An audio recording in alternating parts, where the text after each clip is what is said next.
Welcome to Mastering Solutions. In this problem, they want us to figure out what the impulse is, the average force, and then to compare the force to the weight of the grain. So let's start off with part A, where we find the impulse. We know that the mass of the pollen is 1 times 10 to the negative 10 kilograms, which is already in SI units, which is great.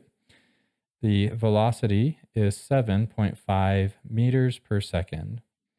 The formula for impulse is J is equal to the change in momentum, which is equal to P final minus P initial. And then we know that is MV final minus MV initial. Conceptually, if we think about what's happening in this problem, it's starting from rest, so the initial velocity is going to be 0 and the whole unit there will go away. So J is equal to the mass times the final velocity.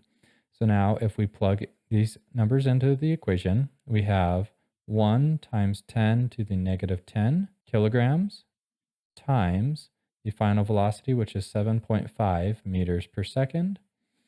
And that will give us kilograms times meters per second, which of course is the correct unit for impulse. Let's plug these into our calculator and we have 1 times 10 to the negative 10 times 7.5 meters per second, which gives us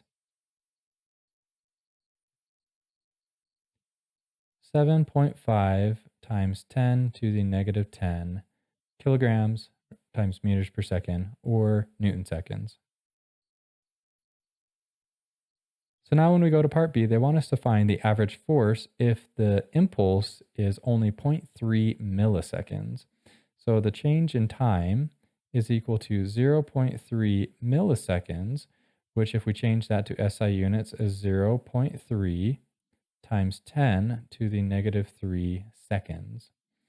We know that impulse is equal to the average force, which is what we're trying to find, of course, times the change in time. So if we isolate the average force, we have delta T divided by both sides of the equation, gives us the average force is equal to J divided by the change in time. And when we plug that in, F, or the average force, is equal to the impulse that we found here, which is 7.5 times 10 to the negative 10 kilograms times meters per second, or Newton seconds. And then we divide all of that by the average time, which they say is 0.3 times 10 to the negative 3 seconds.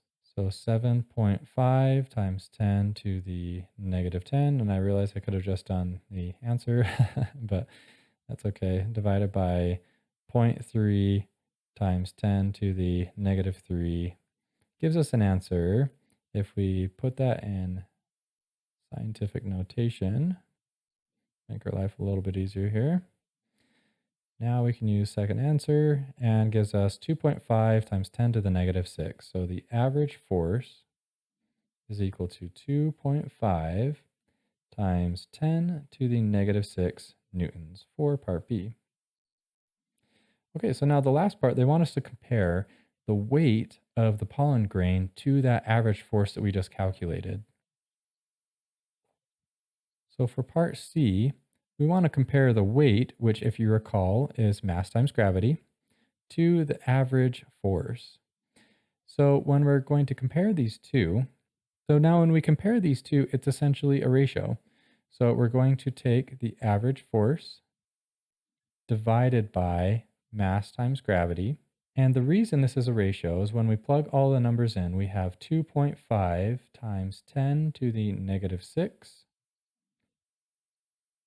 newtons, which is kilograms times meters per second squared, divided by 1 times 10 to the negative 10 kilograms, which is the weight of the pollen, multiplied by gravity, of course, which is 9.8 meters per second squared. So now if you look, all of our units, the meters per second squared cancel, and the kilograms cancel.